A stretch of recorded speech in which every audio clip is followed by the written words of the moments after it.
यही कहना कहना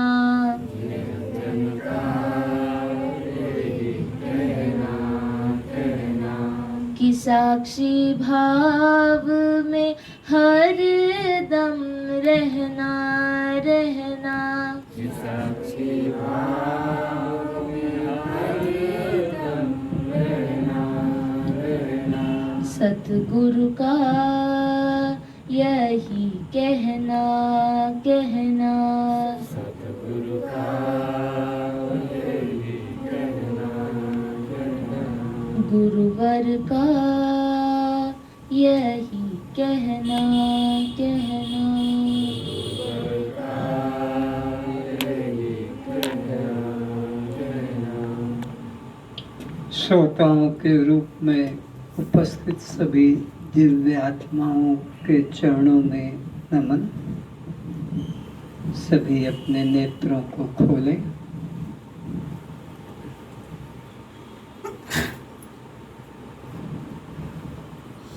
अनादिकाल से संसार का प्रत्येक प्राणी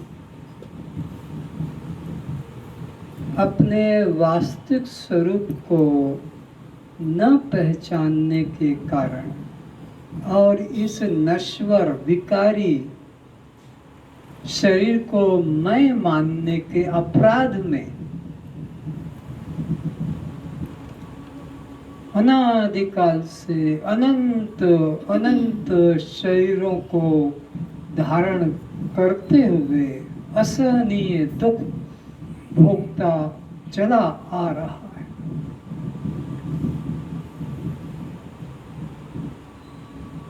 लेकिन इसको कभी भी इस जन्म मरण के चक्र से छूटने का अंदर से उत्साह पैदा नहीं हुआ। जैसे मछली को जल से अलग कर दिया जाए तो वो तड़पती है जल में मिलने के लिए। जल के बिना उसका जीवन नहीं। इसी तरह उस सत्य के पाने के लिए जब तक मन तड़फेगा नहीं तब तक सत्य अनुभव में आने वाला नहीं, मिलने वाला नहीं। ये मैं नहीं कहूँगा क्योंकि वो तो कभी खोया ही नहीं। वो तो हमारा स्वभाव है। अग्नि को उष्णता मिलने की चीज नहीं, चीनी को मधुरता मिलने की चीज नहीं, बर्फ को शीतलता मिलने की चीज नहीं। उनका खुद का ही स्वभाव है बिना प्रयत्न के। तो ऐसे ही जीव का स्वभाव ही परमात्मा है बिना स्वभाव के, बिना कुछ किए।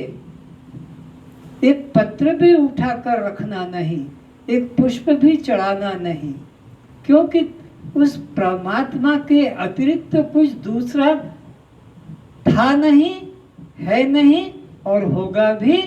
यहाँ एक परमात्मा, एक ब्रह्म के अतिरिक्त किंचित भी अन्य नहीं। अगर ये बात मान लेते हो, स्वीकार कर लेते हो, अपने नाम को जैसे स्वीकार कर लिया और उसको कभी भूलते नहीं, अपने जाति को जैसे स्वीकार कर लिया और उसे भूलते नहीं, इसी तरह अपने इस शुद्ध स्वरूप को जान लेते हो तो कोई साधन की आवश्यकता ही नहीं। किसके लिए साधन करोगे? किसे पाने के लिए साधन करोगे? कौन दूसरा है तुमसे भिन्न जिसे पाने के लिए साधन करना पड़ेगा? ये साधन की बीमारी मन से निकाल दो कि मैं साधन करके और उसे प्राप्त करूंगा। वो कभी खोया नहीं तो ढूंढने जाओगे किसे? ढूंढने तो उसे जाना पड़ेगा जो चीज छूट गई है, खो गई है, कोई चुरा ले गया है, कोई मांग ले गया है और लौटा नहीं रहा है, तो वहां साधन की अपेक्षा है। यहाँ तो एक ब्रह्म के अलावा, एक चैतन्य के अलावा कुछ दूसरा है ही नहीं। तो फिर साधन किसके लिए? ये साधन तो उन मूर्खों के लिए है, उन मंद बुद्धि वालों के लिए है, उन अज्ञानियों के लिए है जिन्होंने अपने को देह मान रखा है और परमात्मा को अपने देह से अन्य दूर मान रखा है, उन्हीं के लिए है। एक क्षण के लिए भी अगर तुम मान लेते हो, सुनने वालों ध्यान से सुनना, एक क्षण के लिए भी हृदय से अगर मान लेते हो कि मैं चैतन्य आत्मा हूं, मैं दृष्टा आत्मा हूं, एक क्षण के लिए, अभी तो 1000 जन्मों के जप तप का भी उसके समान कोई पुण्य नहीं बन सकता। 1000 जन्म में भी इतना जप तप यज्ञ करके पुण्य नहीं पा सकोगे जितना कि अभी इसी समय यहीं बैठे बैठे सुनते सुनते हृदय से। पर ये बात हृदय की है, ये बात वाणी की नहीं जो बोलते चले आ रहे हो कि मैं दृष्टा साक्षी आत्मा। ये तो वाणी का विषय है, हृदय से, जिसे माता पिता का दिया नाम और जाति को हृदय से तुमने पकड़ रखा है, एक क्षण को भी कभी भूलते नहीं। इसी तरह मैं चैतन्य आत्मा, मैं दृष्टा आत्मा, मैं साक्षी आत्मा, इसको अगर एक क्षण को भी कर लेते हो, इसीलिए कहा है कि राम राम सब कोई कहे, दशरथ कहे न कोय, एक बार दशरथ कहे कोटि यज्ञ फल होए। क्या गजब की बात, अभूतपूर्व। एक बार अगर वो तुम स्वीकार कर लेते हो कि मैं चैतन्य आत्मा, दृष्टा आत्मा, कि राम आत्मा, एक बार तो कोटि यज्ञ फल होए। कोटि यज्ञों का, एक यज्ञ की बात ही नहीं, कोटि यज्ञों का फल उसमें निहित है। तो बात है हृदय से धारण करने की। ये सुनने की कोई कथा नहीं है, ये कोई पाठ पढ़ने की विद्या नहीं है। जिसे संसारी विद्या पढ़ते हैं, डिप्लोमा मिल जाता है, गोल्ड मेडलिस्ट बन जाते हो, इसमें नहीं। ये तो तुम्हारे अपने आप का होना जानना है, अपने आप का होना जानना है। परमात्मा को पाना यानी अपने आप को जानना। अपने आप से परमात्मा भिन्न अन्य नहीं है, यह दो चीज नहीं है। तो उनका सौभाग्य है जिनको कि ये देव दुर्लभ मानव जीवन मिल गया है।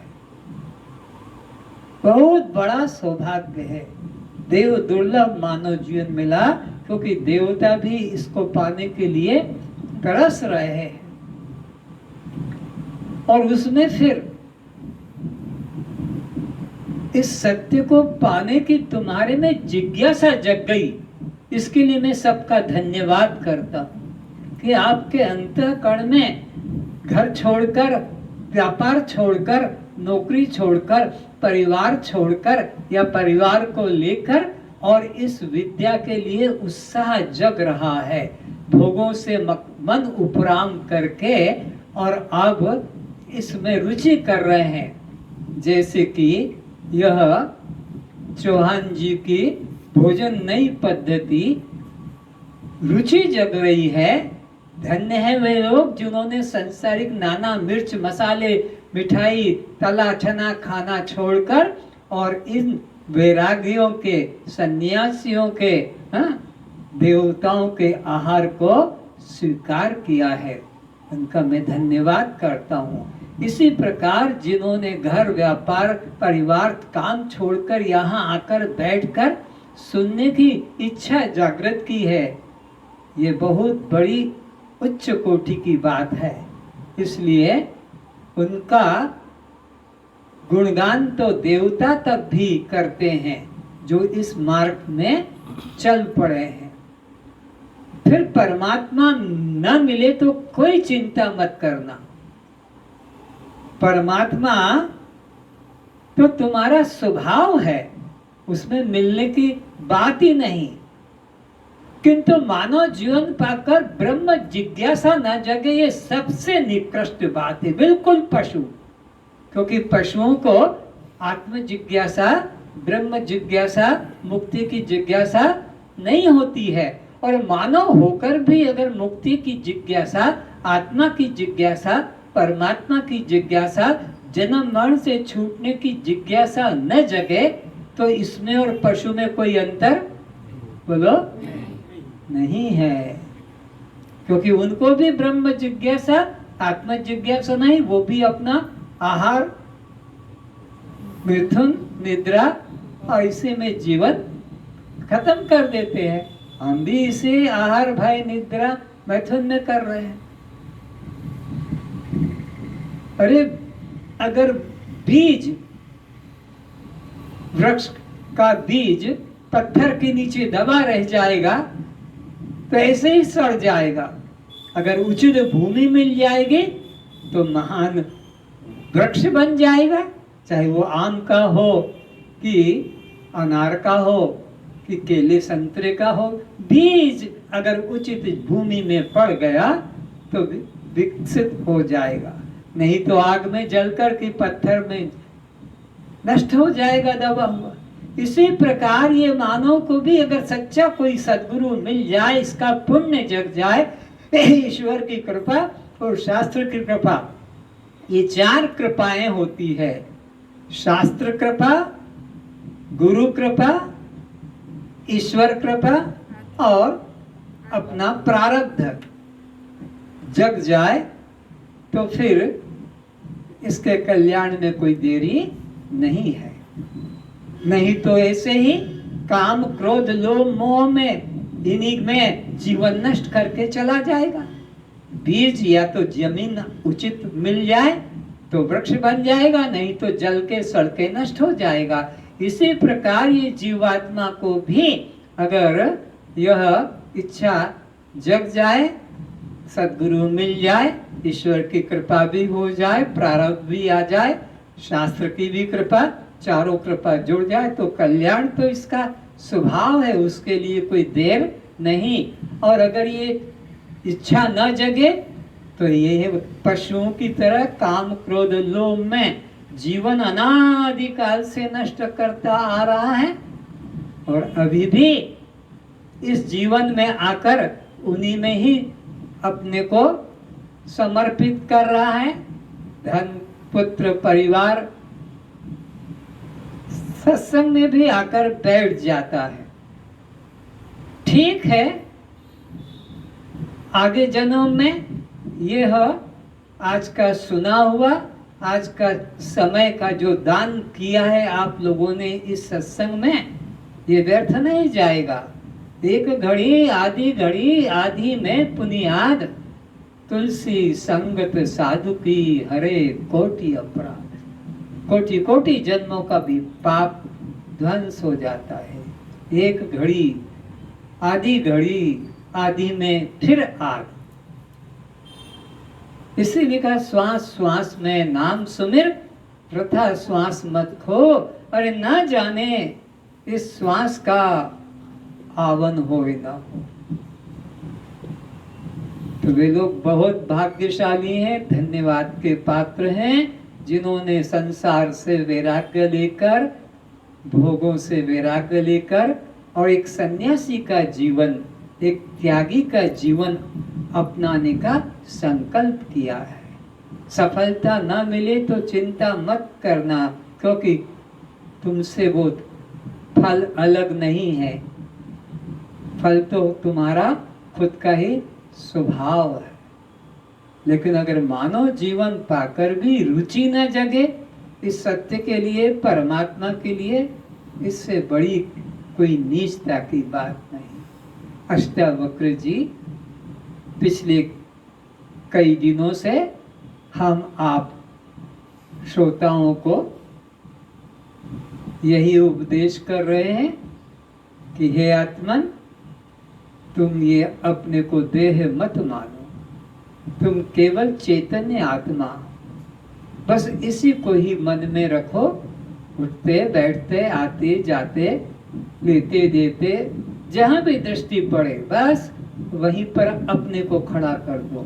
जहाँ भी दृष्टि पड़ती है बस एक चैतन्य को ही खड़ा कर दो। लहर जहां भी है वहां जल ही होगा, बिना जल के लहर नहीं। तो जहां भी जो भी तुम्हें दिख रहा है ये परमात्मा ही है।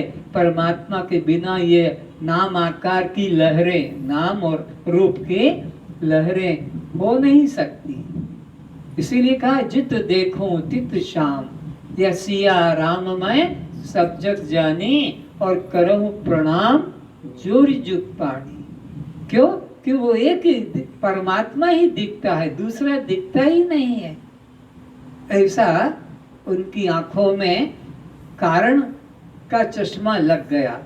कारण का जिसके आंख पर चश्मा लगा होगा उसकी दृष्टि से कार्य अदृश्य हो जाएगा। कार्य अदृश्य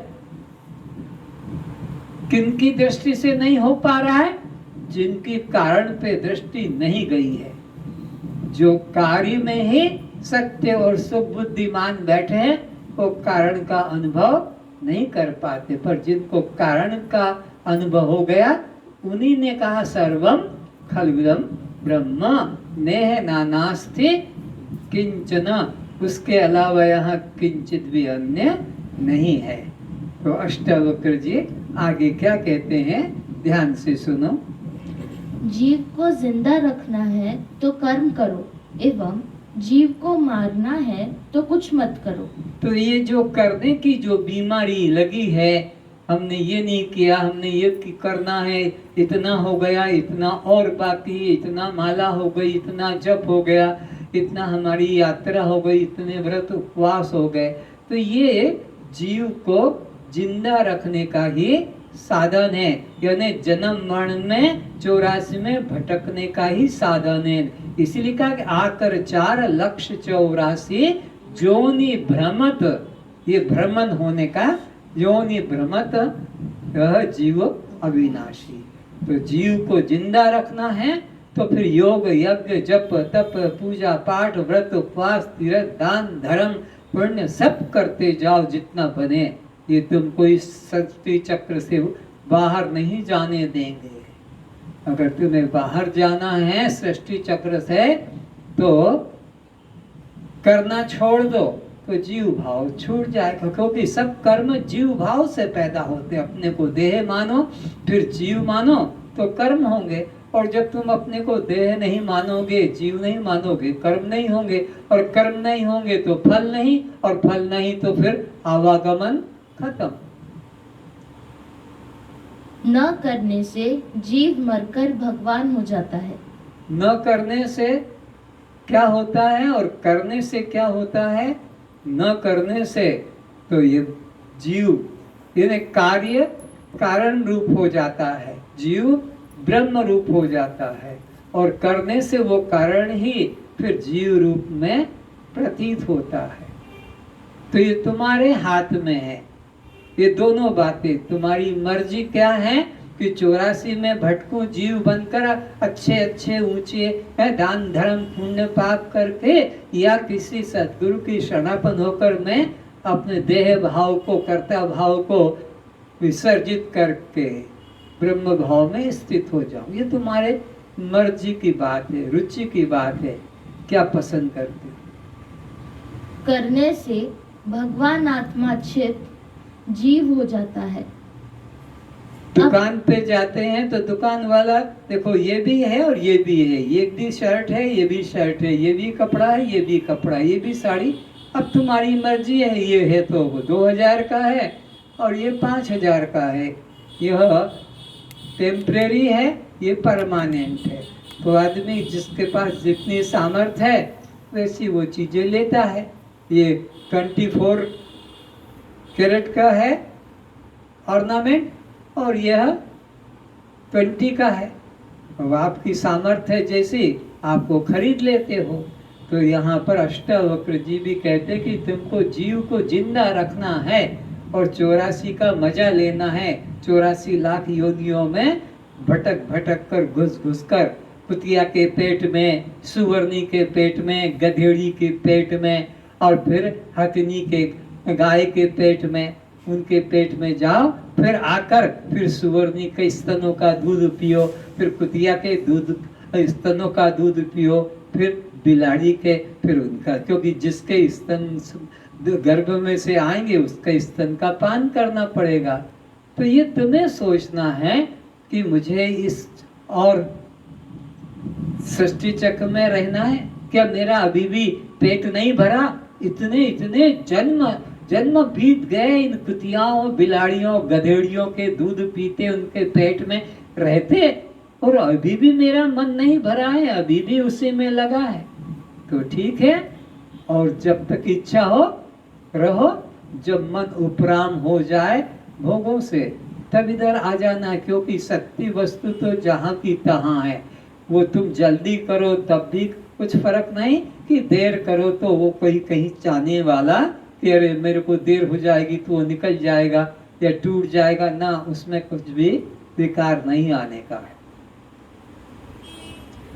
अब आप चुनाव कर ले कि जीव भाव अहंकार को जिंदा रखना है या इसे मार डालना है। ये आप पर छोड़ दिया है, वेद भगवान ने आप पर छोड़ दिया है। मैं, वेद भगवान कहते हैं, मैं अपनी तरफ से आपको बाध्य नहीं करता, मैं तो दर्पण दिखा रहा हूँ। दर्पण में तुम अपने को देख लो, तुम्हें कौन सा श्रृंगार अच्छा लगता है। तो तुम जीव को जिंदा रखना चाहते हो तो कर्म में कर्ता भाव रखो, और अगर तुम जीव को मारना चाहते हो और अपने को 84 से बचाना चाहते हो तो क्या करो? कर्ता भाव, जीव भाव का त्याग कर दो।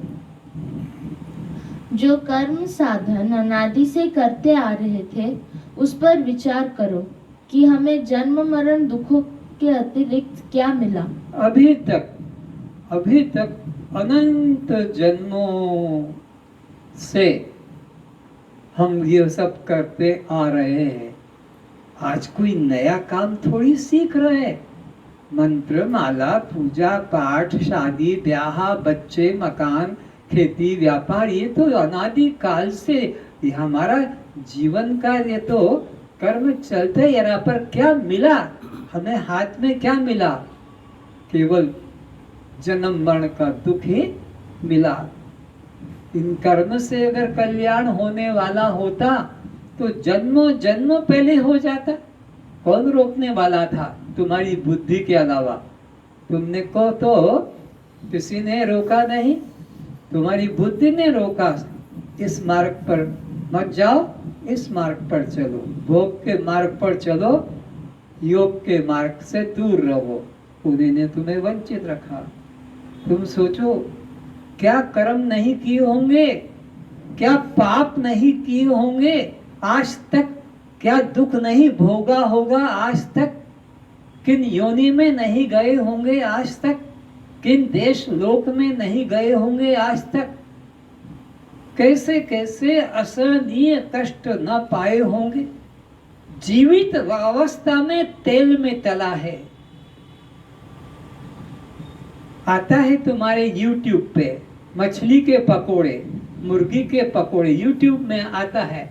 अब बताओ कैसा उनका होगा जीवन की जिंदा को मसाले में, बेसन में बोर के गरम तेल में छान कर दिया जाता है, जिनको कि आपके ही भाई लोग रसास्वादन करते हैं। तो ऐसी अवस्था हमारी अनंत बार हुई है। ये मनुष्य सदा मनुष्य थोड़ी रहा है, ये भी भेड़ बकरी मुर्गा मुर्गी क्या क्या बना है, इसके साथ भी समाज वालों ने वही किया होगा। तो इतने इतने कष्ट इतने इतने जन्मों से भोगता ये जीव आ रहा है, फिर भी इसको विचार नहीं। और विचार करने का जगह बस यही है, यही विचार कर सकते हो। मनुष्य शरीर में कुत्ता बन कर क्या विचार करेगा? कुत्ता तो घर में तुम्हारे आता है, घुस जाता है, और तुम दरवाजा बंद करके कुत्ते को डंडे से मारते। वो तो बेचारा पेट भरने के लिए घर में घुसा था, उसको विवेक थोड़ी है, ज्ञान थोड़ी है कि इधर जाऊं, इस घर में ना जाऊं या इसको ना। वो तो घुसा, और तुम्हारे पास विवेक है तो उसको कमरे में बंद करके और डंडे से मार के हड्डियां तोड़ देते। तुम्हारे सामने, घर के सामने कुत्ते कुतियों का सेक्स देखते हो, और तुम्हें लोग डंडे मार मार कर उनकी हड्डियां तोड़ देते हो, वे अलग नहीं हो पाते, क्योंकि उनकी प्रकृति है, जब तक उनका वह डिस्चार्ज नहीं होगा तब तक वो अलग नहीं होंगे, वो तो अलग उल्टे हो जाते हैं उसके बाद में। तो ये तुम्हारे सामने हो रहा है, गायों का, सांडों का, हर एक का। एक तुम्हारे पास विवेक हो गया तो तुम खिड़की दरवाजे पर्दे लटका के बंद करके काम वही कर रहे हो जो कुत्ते कुतिया गधे घोड़े की सुअर सुअरनियां करे, उनसे कोई ज्यादा थोड़ी काम करो। वो भी बच्चे पैदा उसी तरह निकाल रहे हैं, तुम भी उस तरह निकाल, पर तुम अपने को जरा समझदार मानते हो, एडवांस, क्योंकि मकान बना लिया, खिड़की दरवाजे बना लिए, कपड़े बना लिए। वो बेचारे क्या मकान बनाएंगे, वो खिड़की दरवाजे कहाँ से लाएंगे? उनके लिए तो परमात्मा का आकाश के अंदर ही घर है। पर मूर्ख आदमी मैंने तो गाँव में देखा, यहाँ शहरों में तो नहीं देखने को मिलता है, हड्डियां तोड़ देते मार मार के उनको, कुत्ते कुतिया को अलग अलग करने के लिए। ये क्या है? तो अब तुम्हारे पास तो विवेक है, अब सोच सकते हो कि क्या हमको फिर वही कुत्ते कुतिया की तरह कमर तोड़वाना है, हड्डी तोड़वाना है, कि हमारे भी फिर वही मछली के पकौड़े बनना है ऐसे? अगर हमारा मन ऊब गया है संसार के भोगों से, दुख से, तो अब इधर का रास्ता छोड़कर केवल आत्मनिश्चय में लग जाए। जो पुरुष समस्त कर्मों में और उनके फल में मैं करता हूँ और मैं भोगता हूँ इस प्रकार का भाव नहीं करता है, एवं अपने आत्म भाव में, आत्मनिष्ठा में पूर्ण तृप्त है, वह कर्मों में भली भांति वर्तता हुआ भी वास्तव में कुछ नहीं करता है। जिसका भी शरीर है, चाहे ज्ञानी हो कि अज्ञानी हो, क्यों आया है, क्या कारण से आया है अज्ञानी और क्या कारण से आया है ज्ञानी, उनके पिछले कर्म है। अज्ञानी के भी अपने कर्म हैं और ज्ञानी के भी अपने कर्म हैं, उन कर्मों को लेकर वो आया है।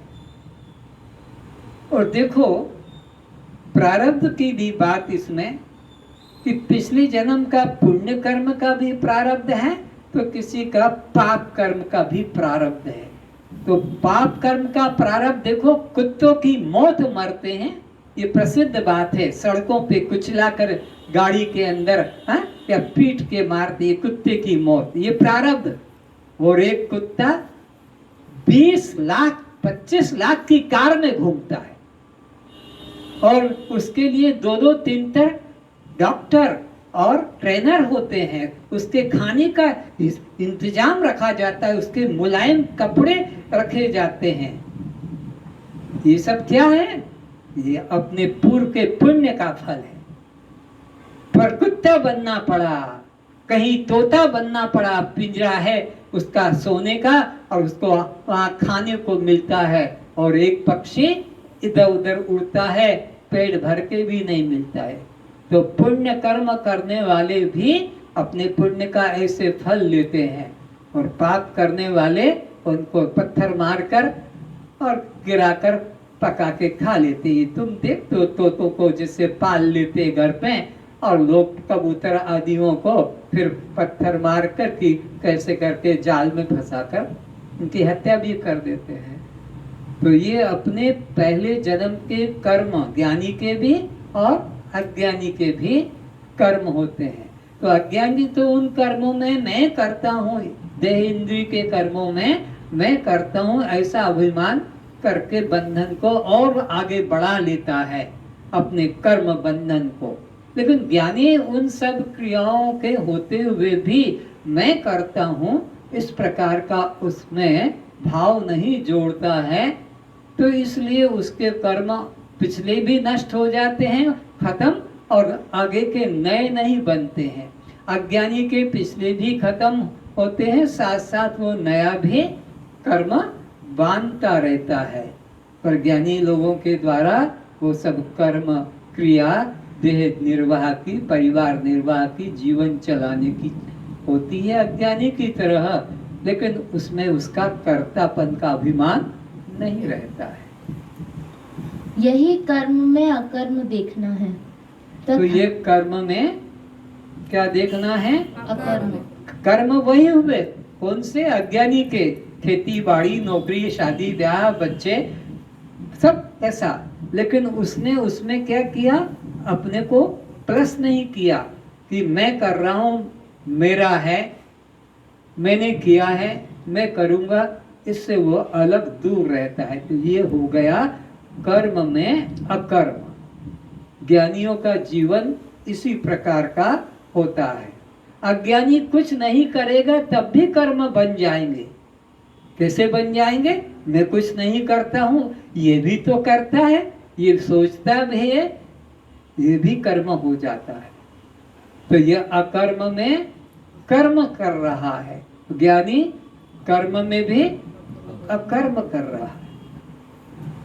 तथा जो आलसी सभी कर्म छोड़कर मैं कुछ नहीं करूंगा, यह कुछ न करने का संकल्प भी अकर्म में भी कर्म को देखना।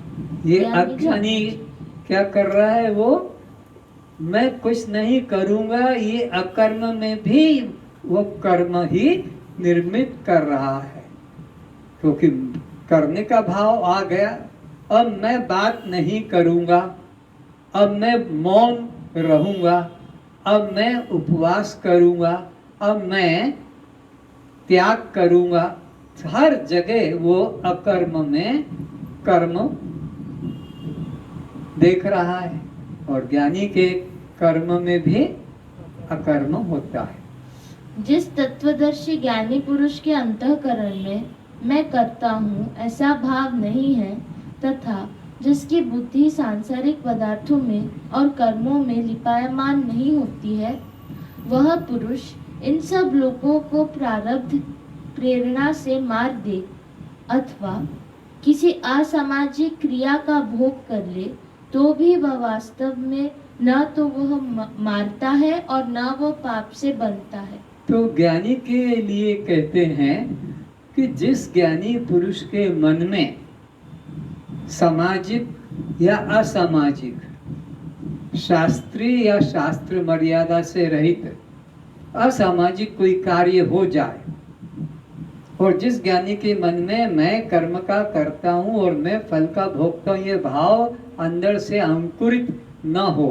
अंदर से जागृत न हो, और कर्म हो असामाजिक हो जाए, अशास्त्रीय हो जाए, तो भी उसको वो कर्म का फल स्पर्श नहीं होता, वो निर्बीज हो जाता है।